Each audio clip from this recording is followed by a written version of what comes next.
ការពីខ្ញុំទៅតែចូលរៀនអង់គ្លេសដំបូងគឺខ្ញុំធ្លាប់ច្នៃមិត្តភក្តិរបស់ខ្ញុំគឺថាសមត្ថភាពប៉ុនគ្នារៀនសាលាមួយគ្នាអាយុហាក់ផាយគ្នាប៉ុន្តែរៀនចាញ់គេគឺគេរៀនបកកាយជាងគេនិយាយតង់គេលោជាងគេទៅសេគេប្រើពាក្យជ្រៅជាងនៅពេលដែលគេស្ដាប់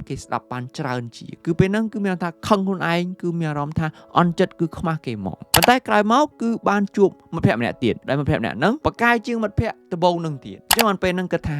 តើមិនបាច់ចាំមកចាប់អារម្មណ៍លើអ្នកដែលបកកាយជាងទេបើចាប់អារម្មណ៍តែលើអ្នកបកកាយជាងហ្នឹងមិនបាច់បានរៀនមិនបាច់បានចេះអីទេចឹងខ្ញុំក៏ផ្លាស់ប្ដូរមកចាប់អារម្មណ៍លើខ្លួនឯងចាប់អារម្មណ៍លើចំណុចខ្សោយរបស់ខ្លួនឯងខំអភិវឌ្ឍខំធ្វើម៉េចឲ្យល្អប្រសើរជាងមុនចាប់អារម្មណ៍លើចំណុចខ្សោយរបស់ខ្លួនឯងចាប់អារម្មណ៍លើកំហុសរបស់ខ្លួនឯងរៀនពីកំហុសរបស់ខ្លួនឯងខំមើលខំស្ដាប់ខំយកចិត្តទុកដាក់មានអីចេះដល់សប្តាហ៍ថ្ងៃហ្នឹងអញ្ចឹងបានថាមិនចាំបាច់ផ្ដោតតែទៅលើការរៀនអង់គ្លេសទេគឺធ្វើរឿងអីក៏ដោយមិនថាយើងបកកែប៉ុណ្ណាខ្លាំងប៉ុណ្ណាទេគឺតែងតែមានអ្នកដែលបកកែជាងយើងឆ្លាតជាងយើងខ្លាំងជាងយើងលឿនជាងយើងលយជាងយើងល្អជាងយើងហើយវាគឺជារឿងធម្មតាទេយើងគួរតែផ្ដោតលើខ្លួនឯងកុំផ្ដោតលើអ្នកដទៃធ្វើម៉េចឲ្យខ្លួនឯងល្អជាងមុនបកកែជាងមុនចេះជាងមុនអភិវឌ្ឍខ្លួនឯងឲ្យខ្លាំងជាងមុនទើបល្អប្រសើរកុំប្រៀបធៀបអត់ប្រយោជន៍បើចង់ធ្វើការប្រៀបធៀបយកការប្រៀបធៀបមកធ្វើជា